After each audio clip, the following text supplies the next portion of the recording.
Hello, welcome to Sky Notes. Hi, Lillian. Hey there. I How are can't you wait to doing? start talking about this week's topics. Yes, eclipses. So we're already in the season, right? Right. Because the it passed its shadow marker this week, so we're in it. It is Yeah, eclipse there's a, season. a wobble. Yeah, for sure. And so today we're going to talk about the two eclipses because there's one on the 17th and one on March 3rd. So they're bookended as always. And sometimes there's three though, right? Like Yeah. we So, yeah, there's 4 to 5 each year. Yeah. Right. Okay. And then we're gonna at the end we're gonna take a little look at what the Valentine's Day astrology looks like, Exactly. and For look at that. everyone. Yeah, absolutely. So first of And there's, all, no, you say what you're gonna say. Do it. I was going to say what you're going to say, I can tell. I try me. Okay, good. First of all, we're going to discuss the cycles of eclipses and what makes each cycle unique via the Saros cycles. Did I do it? You did it really good. Okay. I So need puppets or something. Lillian is in charge of the Saros Cycles segment of the show. You guys, I've had like way too much coffee. Let's just put it that way. So yeah, so the Saros cycle. So we looked up more information to kind of give you a sense of what these eclipses are, which we want to do each and every time. And what it is it's when the moon, either in rotating through its orbit to the ascending node or to the descending node. And when it makes contact with that and the ecliptic, that's when we have an eclipse.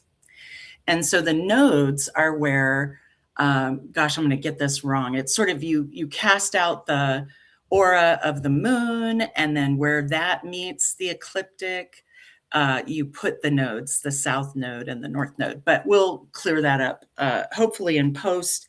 The point being, we look at these eclipses in a unique way based on, I was saying before, like 12-sided dice.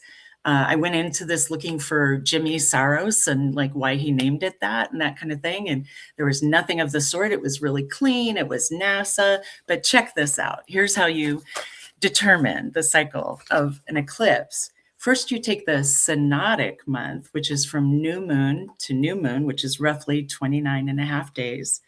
Then you go to the anomalitic month, which is from perigee to perigee. And perigee is when the moon is closest to the earth, and in this eclipse state. And then you look at the draconic, which is from the node to the node. And I couldn't ascertain if it's from the ascending node to the descending or if it's from the ascending to the ascending. But that geometry pairing and how unique that is determines which cycle it's in. And each cycle lasts, you add all of those months together, and it creates a 223 months synodic cycle, which translates into 18 years, 11 days, and some change in hours. And so each cycle has a unique geometry, and Bernadette Brady has done a great job of putting information to these. So I'll just quickly share that this eclipse is from cycle 121 and focuses on communication and sort of frustrations with the news. We'll talk about that more. And then the March eclipse at 1252 Virgo is from cycle 133, and that focuses on illusion or kind of getting caught up in manipulation, which again we'll talk about.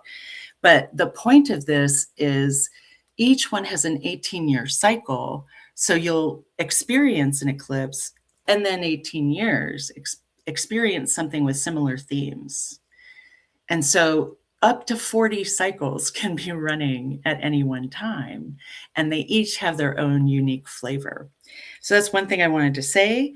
That was from the good people at NASA. It was really cool. They give the eclipses that are conjunct the ascending node odd numbers and conjunct the descending node even numbers, which I thought was interesting.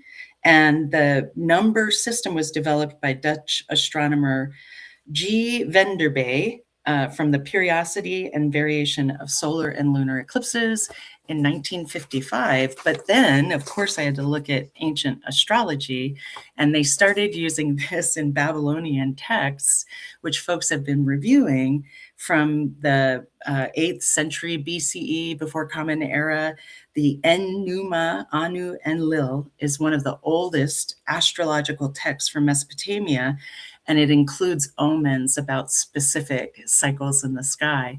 They didn't call them serocycles, but they recognized that each had a particular flavor and required a specific response. Ta-da! The serocycle. Well, in astrology, there's all these cycles that overlap and do all these crazy things, right? And so it's interesting because it's like one of the other eclipse books, or actually it's a lunation book, is by, her last name is Pessin. I can't think of her first name, but she talks about how, so if you have a full moon, so this on the 3rd or whatever, we've got a full moon in Virgo. I think it's at 17. I can't remember. Like, doesn't matter. Yeah. That there's going to be a connection to the square, the opening square. Beautiful. Around that 17-degree mark of Virgo. There's going to be a full moon that relates to it. And there's, you know what I mean? So she's like, if you go back and find the new moon, the square, the full, you can follow that thread through. And it's usually about a 2-year period, or 2 or 3 year period, that there's this line that goes through it. And that's what got me too, because mine were, bless, they look at the penumbra. Does the moon go through the penumbra, or does it connect with the penumbra? What? I mean, it's so like, are you wearing your ancestors' furs, and do you have a calculator? You know what I mean? It's so interesting, but it takes it further than, oh no, the sky just got eaten up. I mean, I'm reminded all the time about totality and how there's literally nothing we can ascribe to it that's similar. And so the physiological experience is going to affect us in some way. And these are great explorations to look at. And to that point, we're moving into the closer days to this upcoming eclipse. Yes. And one of the, I don't know if you find this, but one of the physical and embodied experiences I have when we get into eclipse season is either my dreams get very odd, or my sleep is off, whether it's I need more or I can't sleep. Like that's an interesting thing, that it affects that nighttime healing part of our cycle. And I like that. And I wonder, like, I need to pay more attention, because this idea of letting things go, or things being taken from us during eclipse season, I have never actually, my dreams aren't as coherent as they used to be. So I haven't been able to connect those ideas. But I would, if you are somebody who has a coherent dream life that you remember, look for those things. See if there's something that's happening in your dreams during eclipse season that needs some attention, because there just is such a connection to that nighttime slumber part of our life and eclipses. I love that. I mean, being the porous, watery person that I am, the dream time has opened up for me. It's all dream time. And, I try as hard as I can to keep time chronological according to what other people describe. And it's absolutely impossible. I just get, impressions of different eras and who people are and stuff. And I'm excited about the shift from Saturn moving from Neptune into Aries, because I feel like it will clean a lot of that up for me without me having to do anything. Yeah, and that happens like in 2 hours, 3 hours. I know. I'm so excited. Saturn finally leaves Pisces and goes into Aries. Yeah. I think that'll be good for us as humans for a while, to have less of that Piscean energy. Neptune has done a job of us in its long stretch in Pisces. So I just can't imagine any water remaining pristine and clean to the very end, right? If it's part of a process, It's going to be full of the impressions. And so if Right. you dip your face into it, you're going to go, ah. I love that you reminded Sorry. me of that because that, water holds on to everything, right? It's our memory. And it's interesting to think about, Neptune has gone into Aries, Saturn's going to join. And that just sort of deepens that idea of purification for me, of that Aries Yes. fire, right? Going in Yes. and clearing. It's the purification of our water cycle. I love Wow. that. Huh. Yeah. Yeah. All right. Let's sit in That's a that good just one. for a minute. Yeah, that's pretty Yeah. cool. Yeah. Yeah, like, to me, I don't know, my sense of Aries, because it's burns so hot so fast, compared to Leo and Sagittarius, is like it feels like this, almost like an instantaneous purification, like, and take no prisoners. We're just gonna wipe everything out of here and move forward. Yeah, So definitely. yeah. Definitely that potential. Yeah, exactly. Yeah. There was something coming up around that, though. There was something. I mean, we talk often about the differences between the signs from one to another and what a shock it is, and kind of the flavor of that from our perspectives. And it's so interesting because I know folks born around the cusp or close enough to have quite a bit of Pisces and Aries. And I feel like,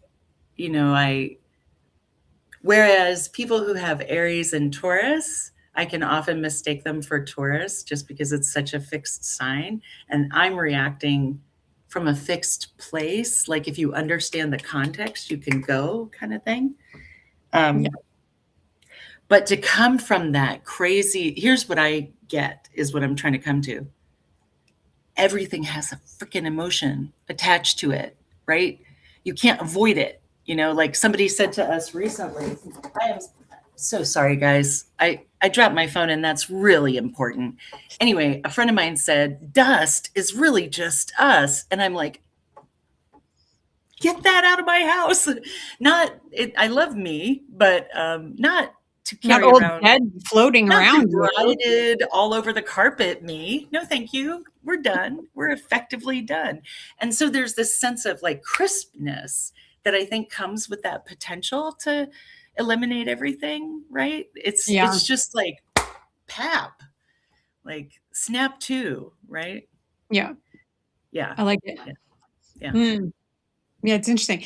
I'll probably edit this out and there's nobody here, so it's okay. I But know. Thank so you. I was the like, I'm not luxury of doing a very that. good job of filling 15 minutes. It was 15 minutes when I did it for No Jason. worries. Oh my gosh, we can totally talk about these eclipse charts Oh forever. my gosh. Yeah. And it's gone. Oh my gosh, this is the one thing that's happened since like Neptune moved into Aries, is it's even faster that things leave Yes. my mind. Oh my gosh. Right. In That's my the only first house, drawback. brutal. Oh my gosh. Like it is almost like I went to go order something on my phone. That's how fast it left my brain. Like it We're was just describing the instant. same thing. For me, because it has emotional weight, that forgetting is critical. It's beautiful. But if it were for functional things, I'd be like, what? Yes, it's definitely more scattered, I have to admit. It's been more scattered for sure. Well, thank you. That was excellent. One of the things that I actually wanted to mention before we talk more about the eclipses and on the heels of the serocycles is so the visibility of this particular one coming up, because that's something to consider, as there's a path that Right. that everything goes across. So where you can see an eclipse is going to change just based on where everything is happening. And so Yeah. this particular one, although super intense, it can really only be seen from East Antarctica well. I thought about that. I thought about those people in Antarctica, they get some pretty exciting events, Yep. but they are in Antarctica. Fair. And it is a solar eclipse happening in the middle of the night. Yeah. Right. So that's part of the challenge, is it's on the wrong side for us to be able to see, right? If it was a lunar eclipse, it'd be fantastic here in the dark. We But do. Yeah. And speaking of totality, we will have totality for the next two in yeah, August, I'm right? surprised What this is one isn't what how far this away is from the nose partial. is it supposed to I'm not, but see, this is where I want to get my 12-sided dice out Oh, because I okay. clearly don't understand the geometric. It's one of those things where it's like there's all of these numbers that we have to remember as astrologer, Yes. and Yes. I that is not in my skill set. My Yeah. memory for those things is just not there. So And it I has to thought go. this one was close enough to the nodes to be total, but I'm wrong because it's an annular. So it's a yeah. Mm-mm. So as we're talking about But it, you also have to go from horizontal written things to full 3D and space. It's crazy. All right. right, And which we're right. going to do now. Yes. So unless are there any parting thoughts about serocidal cycles before we continue? Well, I'm struck over and over by how these are observations in nature that leverage the information that previous societies were able to capture. And so that means we can capture that information and we can feel what it means for us as astrologers, meaning the techniques we use to leverage storytelling to help people improve their lives based on these patterns can be deepened and deepened and deepened infinitely. So it's exciting. Love it. Love it. All right. Well, I'm going to share the chart. Look at that. Oh, it's so much clearer than the way I had it last time. Yeah, you're doing great. I love this. So this is what the chart looks like for this upcoming February 17th. This is at, 7 a.m. in Eastern time. Why did I go backwards in my brain? I don't know. It's at 5 a.m. where I am. It'll be at 4 a.m. on the Pacific coast. And so it's happening here at the 28 degree 49 minute mark. That's where the sun and the moon are. But it's first of all, everything is over on that one corner of the chart except for that Jupiter, right? Yeah, So that's what this is, that bowl shape we were talking about in the yeah, month. huge concentrated energy.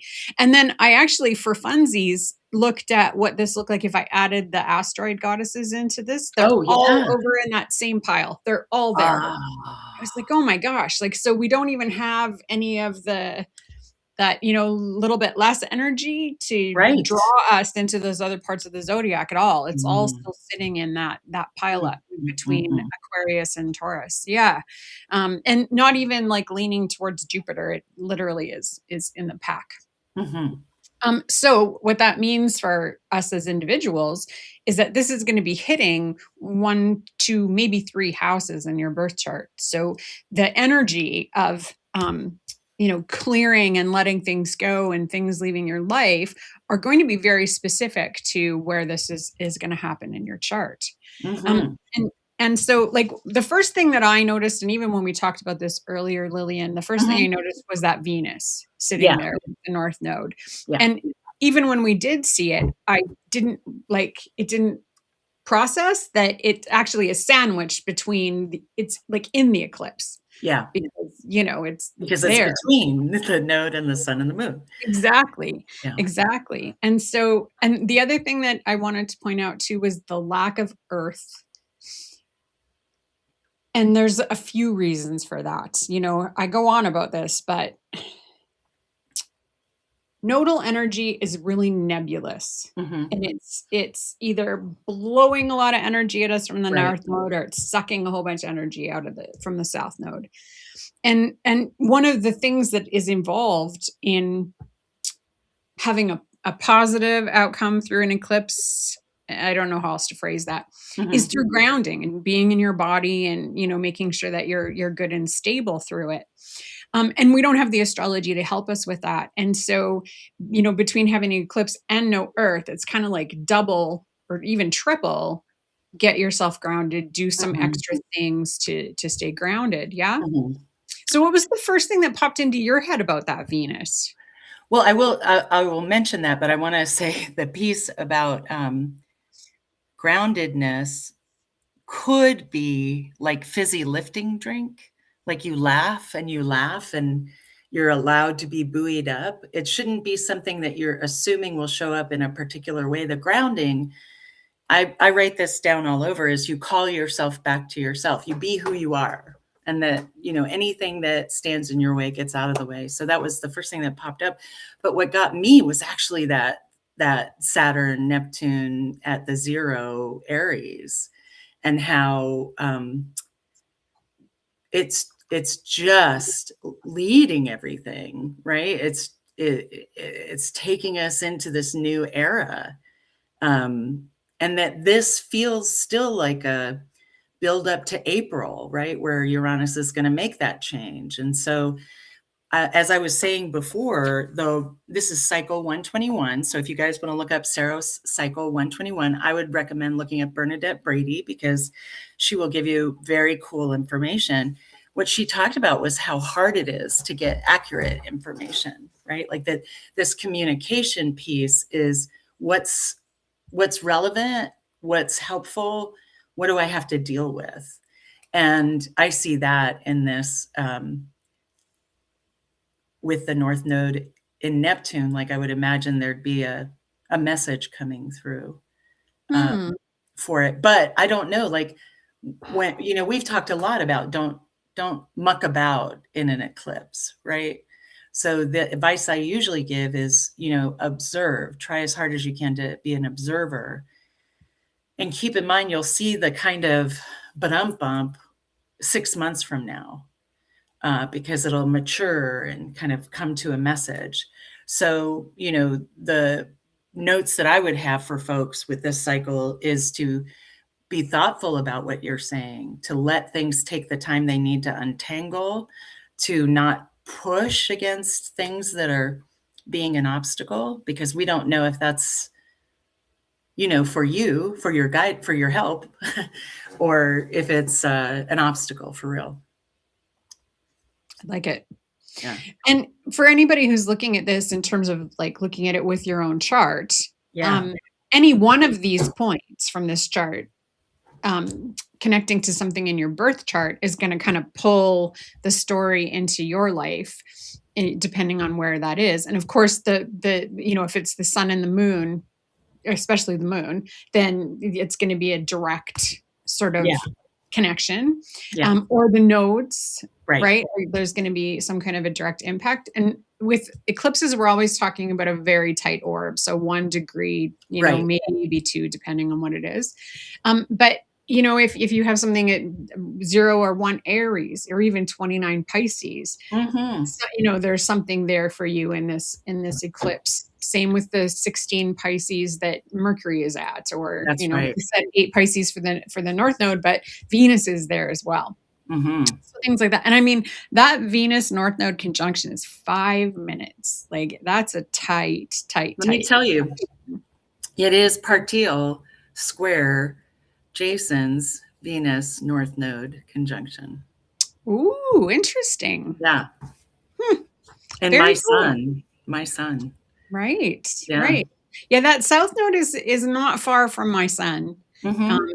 But I think it might be a little too far. I'm just going to tell myself that, but it's wobbly. I like saying it's wobbly. Yeah, it's wobbly. Yeah. Just going to check my notes. So one of the things that I had written down here is, so there's not a lot of Earth, as I said, and with Neptune conjunct Saturn, the eclipse energy grounding is going to be more important than ever because of the lack of Earth, but also because Neptune is disrupting the Saturn stability. So that's the other piece, right?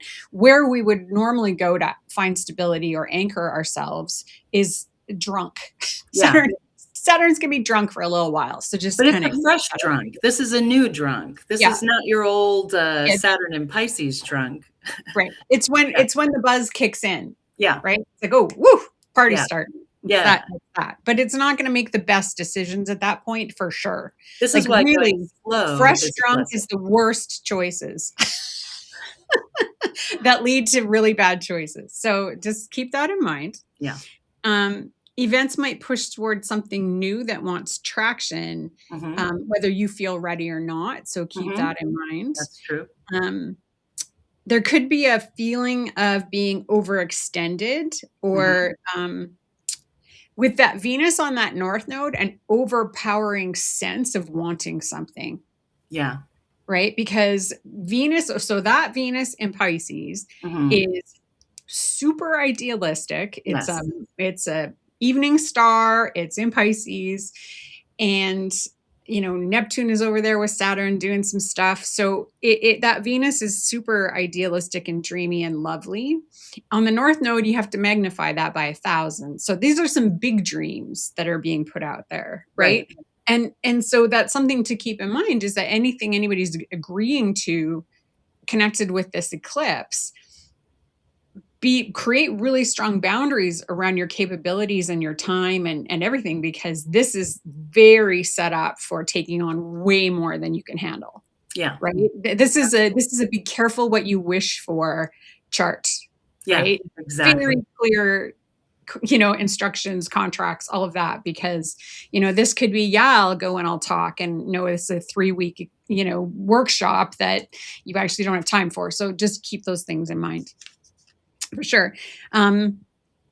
Yeah, the North Node pulls in more that's comfortable. So, and also things can get ramped up, like that are connected to what you want. So your ambition, desires, things could look like opportunities that maybe aren't. So, Mhm, making sure that there's no rose colored tint on your glasses as you make these mhm. choices is going to be really important. Yeah. Yeah.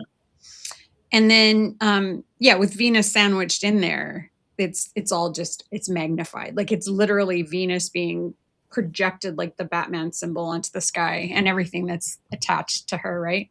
Yeah. Yeah. What do you think about it being intercepted? Does that factor in? Um, I wouldn't factor it in for an eclipse. what I would add is that Mm, there's a lesson in the Pisces, right? Because the yes. interceptions are always, I mean, that actually adds to the theme. I don't think it Okay. changes it at all. I Yeah. think that when you have an interception, Yeah. there is no area of life where that sign gets to play out. Mm. So, that just adds to that idea that whatever you bring, you don't have a spot to do anything with it. So Right? interesting. Yeah. And so that could be another thing that happens, is that, so say you take on this amazing project, but then you Yeah. find out that you're actually going to get paid in a Yes. lifetime supply of menstrual pads, Yeah. and you're in menopause. Yeah. Like it's that kind of idea, right? Yeah. Like it's just something that you're not really going to get to use in the way Right. that it's meant. And then it might be hard to see the positive in it at first.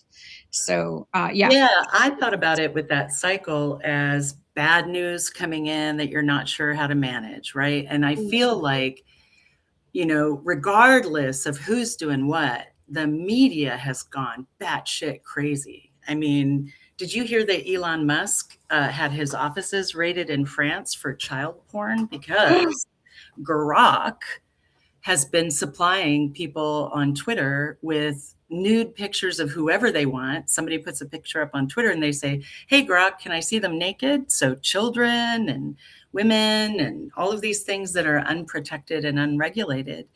And Macron is not backing down, there, and it feels like a little bit of that, like the vibe is messy still, but we're moving into this kind of next strong phase. So what I was saying was the news agitating because there's something going on. Even if we didn't know any of the characters and we didn't have our own allegiances, I feel like it would still be like this because Yeah. of the AI and Yeah.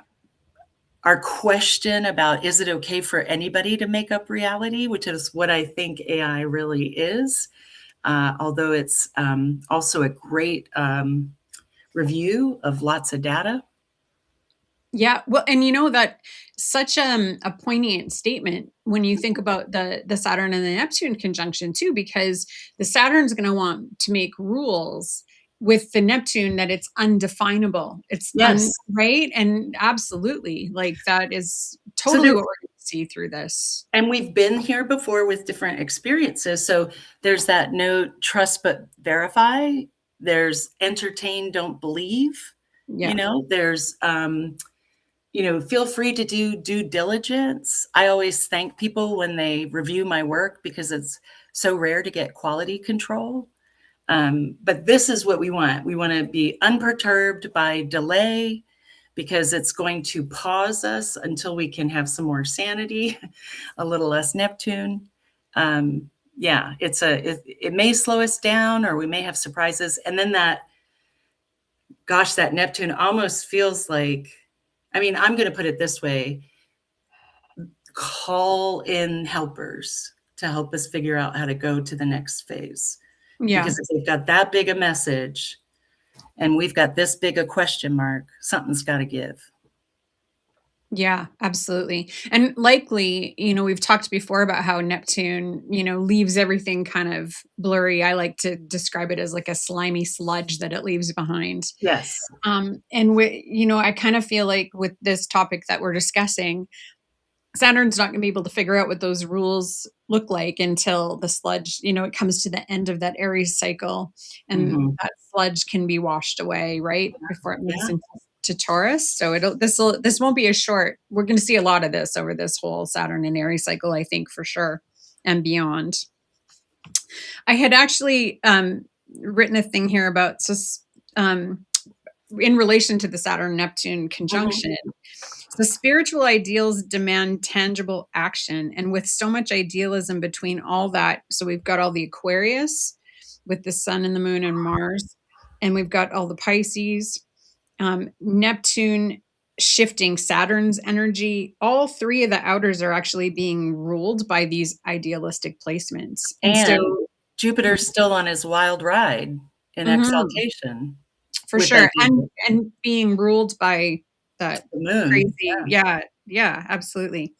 So not much can manifest into the physical with the way all of this is set It's a up. perfect time to imagine the perfect lover for you, you know? No control, you're not trying to control them, but, who makes you the happiest? Who makes you feel nourished? Who makes you feel smart? Who makes you feel like you can access different parts of yourself? Because you're hearing, like, this is kind of a workspace for you to go work on the biggest dreams you can come up with. Now, I'm saying lover because I have romance in my soul, but it could be your best project, your fin de siècle piece, your opus. It could be anything, a big idea. Yep, I love it. Yeah, I just thought that was really interesting because it's not like that idealistic energy of this lunation is diffused by anything, Right. like it's super idealistic. So Yeah. the Sabian symbol for this one at Oh, yeah. 29 Aquarius is a butterfly emerging from a chrysalis. Whew. This right? This symbol shows growing, expanding, escaping restrictions. I love Mhm. that for an Yeah. eclipse, right? And evolving into a more expansive sense of self with Mhm. bigger and better potentials. So that, Mm. to that dreaming the best thing, right? That's Right. beautiful. Yeah. Like a butterfly emerging. At times like these, you're often at a crossroads or major turning point, and you're likely to be able to realize many of your latent but promising potentials. Like an awakening, you are suddenly able to do something that truly reflects you and who you strive to be. This emergence builds for some time, a metamorphosis takes place.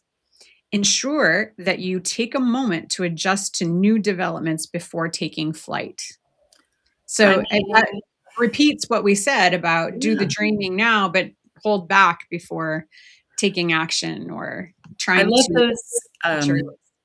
yeah, yeah, sorry about that, but I love the symbol system of the butterfly, and especially anything with a cocoon, because it has this, if you consider it actually happening to you, absolutely grisly connotations. So here's this little, pudgy, happy little worm that found itself compelled to put itself into a coffin, so to speak, of silk, lets its entire body dissolve, its entire body moves into different positions. And critically, at the point where you're coming out of the cocoon, if somebody helps you, it does not help you. It stops the growth. That there needs to be absolute slowness and consciousness of space and room to breathe. And so it is also another admonition to let things untangle after, versus I'm gonna go fix every part and set up everything. There's a not passive but a present engagement versus active. Right. Right. Well, and I like this, the flip side of this. So failing to allow for changes, Mm, feeling like one will never arrive, too much containment and confinement, unable to move, being tied to the past. yeah. And yeah, that's interesting when we get into the Valentine's chart. But I thought that captured the dichotomy of humanity quite well at Yeah. the moment. So it Yeah. was, I love, yeah, shocking. Not shocking. This is how Not astrology shocking works at all the all. time, right? Yeah.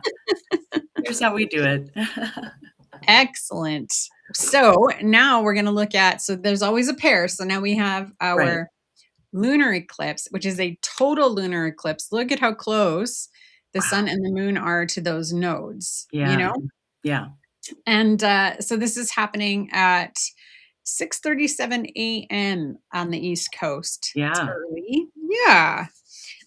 And did you say something about this arrow I cycle that did. you're So this is the 133 cycle, and okay? the message from this one is that what you're getting now is primarily illusion, and that you may be manipulated or, and that's unintentional and intentional, right? So something's going on that is contributing to misreading the situation, or that north node is blowing stuff up, right?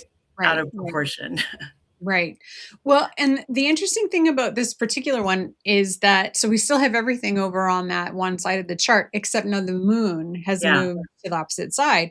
And one of the meanings of oppositions is that objectivity. Now the two things can actually see each other. That's the most clearly you can see a celestial object, right?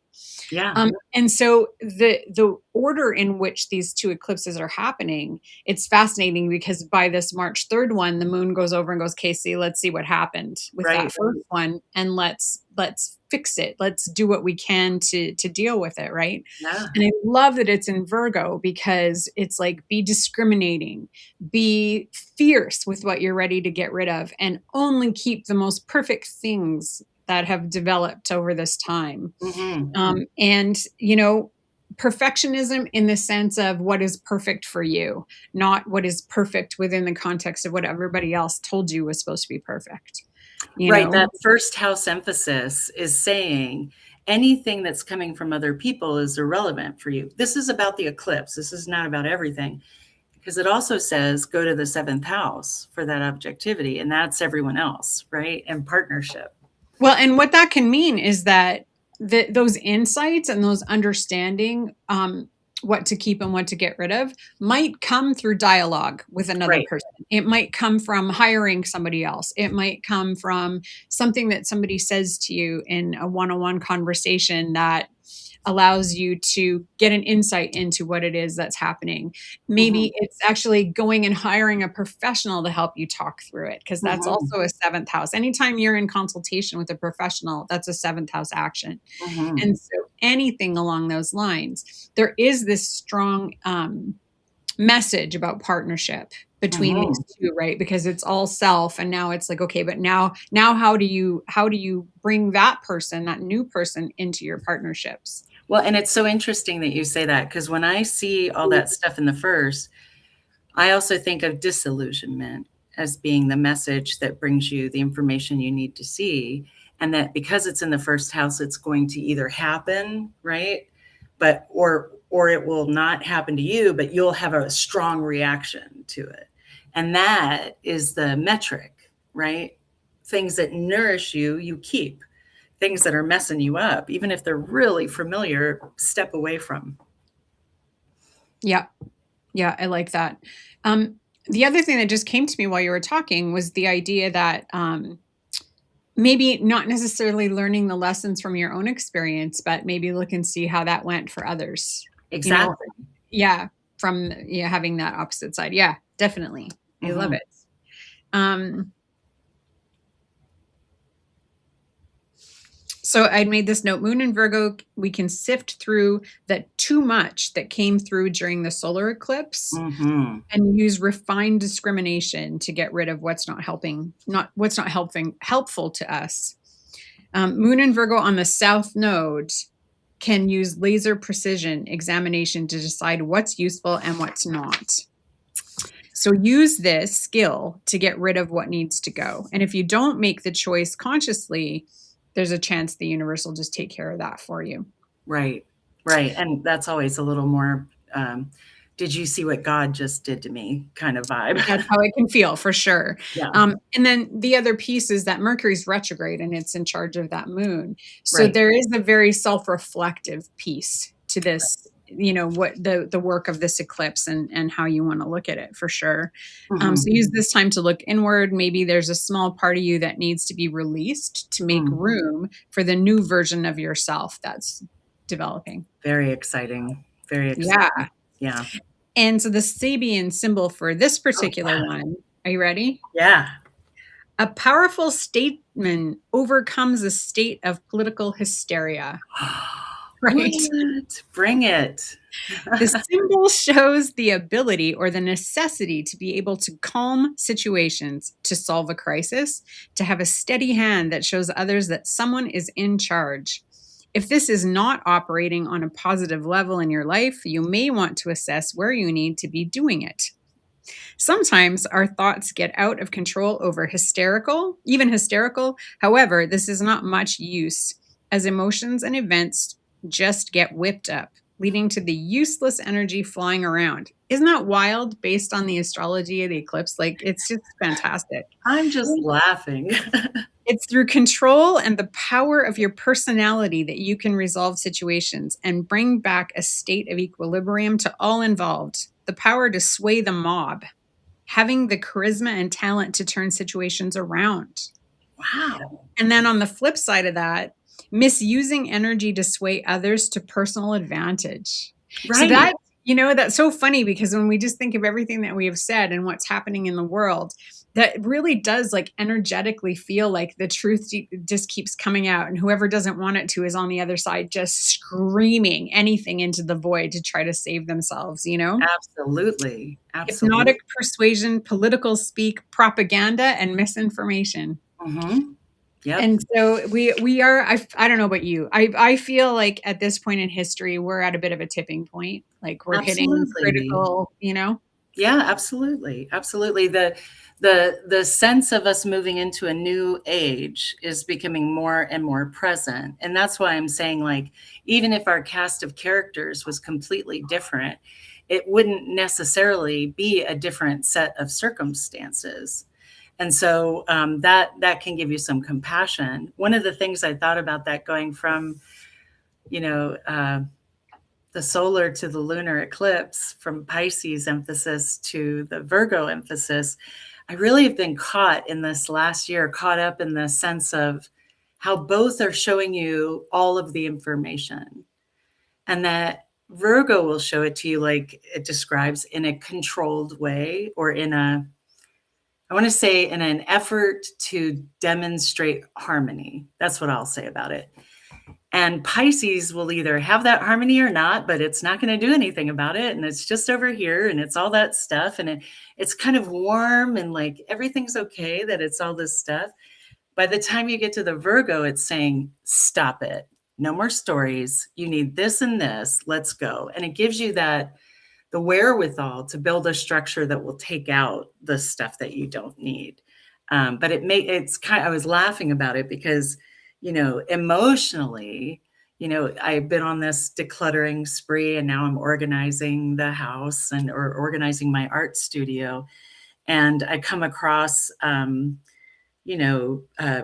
to grind pigment because I was in a traditional paint making class. And so it's this big glass weight, you know, and I come across like a celestite that's, handfuls big kind of thing.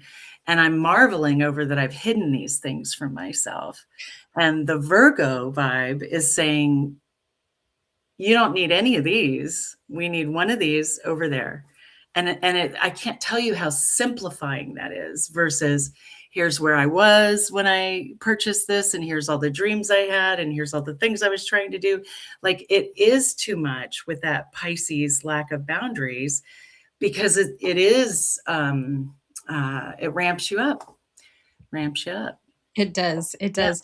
Well, that is an actually beautiful segue into the Valentine's chart Let's look at because this. there is some, let's do this. Look at that fancy thing. And then we're gonna look at this one. There we Mhm. go. So this is I just set it for Ottawa, at midnight. So this is when North and Washington looks the same, Mhm. Washington, Yeah, DC. This is absolutely. what In it the looks United like. States, yeah. Yeah. And so, I think Lillian is blocking it just a little bit. Sorry, not you, but the way the screen is. Saturn and Let's trying to Neptune are grab the where do I he's trying to hide do Saturn. I'm it? not surprised. I'm not surprised. But so here's the strangest thing. It's always since I learned astrology, I've always found it wild that Valentine's Day is during the Aquarius season Right. because traditionally not the most romantic sign.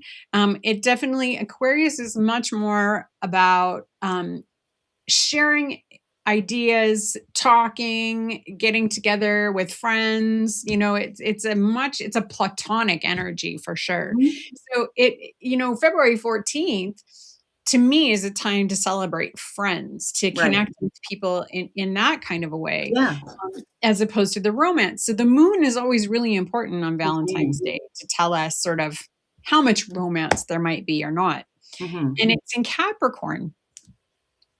And it's in Capricorn now. That's a very sober moon, Yeah. and I say that very literally because I Yeah. know that whenever I would go out to an event and stay extremely sober, no matter how much I drank, the moon was in Capricorn. Yeah. There are other factors, of course, but it was just an interesting pattern. So this is a doing things on a more practical level this Valentine's Day, whether you're on Mhm. your own, with friends, with a partner, that's just going to feel better. Now, the ruler of that is with Neptune. Yeah. So that's nice because it does soften it up a little bit. But when I look at this and based on what you were talking about, that moon is exactly across from that Jupiter in I Cancer. know. So the nostalgia, Yeah. the wanting to go back and reminisce, I feel like that's probably the most potent energy of Yeah. this chart, in my opinion. What do Yeah. you think? Oh, I love that. I love that assessment. I see that because there's gonna be this tug of war there or opposition, finding you don't find a balance necessarily, you find the topography of the land when they're opposing each other. So all of that excitement around the Jupiter, will be met with that sober Capricorn, which could be challenging. I see that Venus approaching the North Node again, and that Venus Mercury. They're kind of I don't know. I don't know for an event chart if I would give it a lot. I Oh, you know what I want to say about tell that? me. So to me, that Venus with the North Node in between and the Mercury on the other side Mhm. feels like over promising. It Ooh, feels like I like sitting down and that. having these idealistic, romantic conversations of things that you're never going to make happen. Well, and So here's the thing. Like, there's with the Saturn and Neptune in the fifth. I don't know if Saturn in the fifth is overpromising, but Saturn in the fifth, I have that natally, and it's always been kind of not a wallflower, but somebody who wants to stay behind the scenes and organize fun versus being like ha cha cha. Uh, Mileage may vary, right? If you have a Leo ascendant, you may be totally happy to be visible. So anyway, I think about that at the 0 degree as this creation point and another tug of war with this, idealism versus what's possible, idealism versus what's possible, and not what's possible. Like I think a lot of people construe possibility with having less. And it's a shock to me because we don't need less, we need the right amount, which is ever variable. So it's not wrong that there's, a sense of figuring out which I would ascribe to this, what's practical, what's aspirationally exciting. Um, but it also said to me, you may feel that you want to have a sober Valentine's Day. Your friends may take you out for a big, kindly get down. You may be, swept up or whatever. And friends, partner, whatever, there may be a difference between what the two of you want to get from this day. But Right. as we've talked about this, we're saying it's Valentine's Day, but like we're big fans of Validation Day and Galentine's Day, and Yeah. there's no like hierarchy of value based on being in a relationship. Um, Yeah, and I mean, but I'm gonna say that my very first image that flew into my head when I started delineating this event chart, the first thing I thought of is I could see somebody getting swept up in a moment and proposing.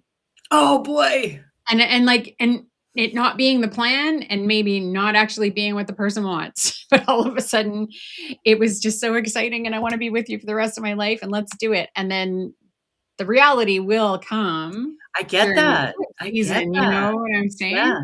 Even Um, that Mars in Aquarius kind of revving up the sun, there's a lot of like energy there. right, right. Well, now let's talk about that Mars in Aquarius Mhm. because I was thinking probably a super fun thing to do would be a game night with Mars and Aquarius. With all that Exactly. Aquarius energy, play, Yeah, right? Use your mind to play. yeah. So game night, some kind Pub of night, strategy game. Yeah, something that trivia. that gets your mind activated. A little less in that Pisces dreamy and over into that Aquarius energy. But you can do, a dreamy dinner in a very full restaurant, Absolutely. and that would Absolutely. accomplish the goal. It's a lot of people. Yeah. I mean, I would just say, if there is romance in the air, or even with friends, like anything that gets discussed that's super exciting, just let it Let it sit. air. Yeah, yeah. Let it cook for a minute, and then you can revisit it and decide what's possible. Because Okay. this is very like sky's the limit kind of looking at the world. So, Yeah, yeah. um, yeah, Well, and also I have to comment on that Uranus in the 7th because I love that that's, your partner may throw you for a loop. You're gonna be attending to your partner's freaky deaky kind of ways, not your own freaky deaky kind of ways. So, that right? could also be your partner goes out with their friends and you go out with your friends. Perfect. That's You know? perfect. Thank And it's just you. last minute, you're like, Yeah, "Let's do separate," because that's the independence of Uranus, right? that's It's like, really "You know nice. what? I I like want that. Valentine's Day is some space." Yeah. That could be what somebody is thinking with that particular placement there, and especially with like, I made a note here about Mars and Aquarius. Where is it? Oh my god. I make myself laugh sometimes with my notes. Mars is also in Aquarius, less sexy, more intellectual debate and strategizing Right, was my final note about the Valentine's chart. right. Yeah, maybe doesn't wanna touch a lot, maybe not a lot of touchy-feely kinda thing. Maybe. A little more Maybe distance. the dissociation of maybe some role playing Sure. might because I that mean, detachment from reality is there's so very much in here. You could have the greatest night of your life on your own. There's plenty of vibe for that. You can do whatever stuff you like to indulge in. There's stuff for that. It's just whatever container, if you make notes after that or you come up with your genius ideas, write them down and put them away. Don't do anything. no, just say revisit them. Yeah, Revisit them when eclipses season is that's over right. and see what sticks for sure. Exactly. You could Exactly. also just look at this chart and go, "I think I'm just gonna clean out a closet." That's good too. Exactly. Yeah, exactly. Yeah.